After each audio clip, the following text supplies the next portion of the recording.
Quando falamos de hipertensão arterial, é um quadro que está cada vez mais frequente na população, especialmente durante o consumo de alimentos ultraprocessados ricos em sódio, ou mesmo nos quadros em que os pacientes são submetidos a condições estressoras, estímulos ansiogênicos persistentes, durante quadros de fadiga adrenal ou mesmo alterações na mobilidade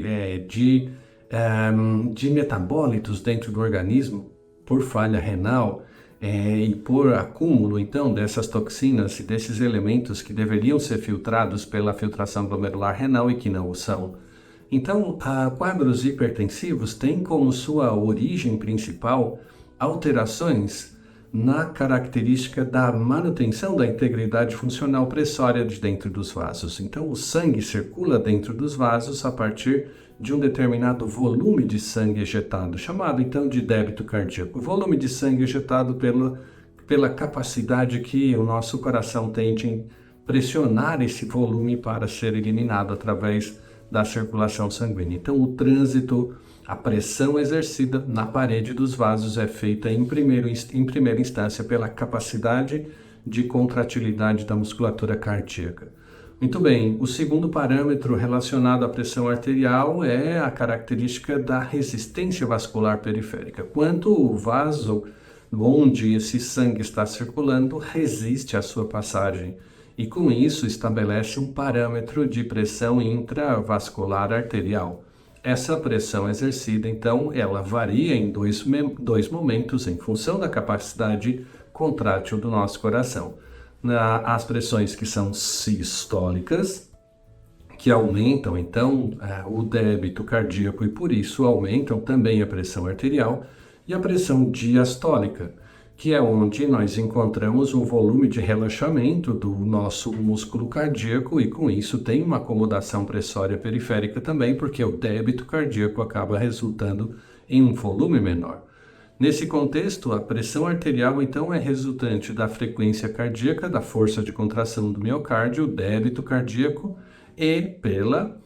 característica da resistência vascular periférica. Quando nós afetamos um ou outro parâmetro, nós seguramente vamos aumentar aí a pressão arterial resultante desse fenômeno. Pacientes normotensos, em geral, é 120 por 80 milímetros de mercúrio entre as pressões sistólicas e diastólicas. Pacientes que são hipertensos podem ter como origem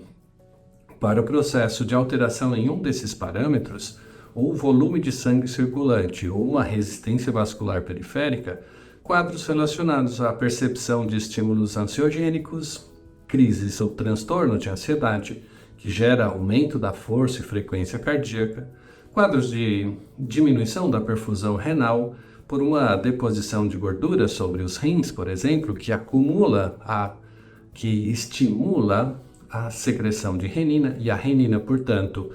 faz uma conversão de angiotensinogênio hepático em angiotensina 1 e depois vira angiotensina 2 pela circulação dentro da circulação pulmonar, onde encontra a enzima conversora de angiotensina. Angiotensina 2, essa que tem então o papel vasoativo, tem um papel estimulante sobre o sistema nervoso central autonômico,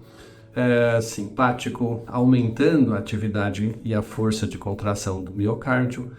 produzindo vasoconstrição periférica, retendo sódio, retendo potássio, retendo água, aumentando a volemia, então gerando um efeito pressório positivo. Então, conhecer a gênese, conhecer a origem das doenças é poder intervir diretamente na capacidade de regular esses fenômenos fisiopatológicos através do uso de alternativas de protocolos terapêuticos integrativos com insumos farmacêuticos que possam restabelecer o padrão fisiológico do seu paciente.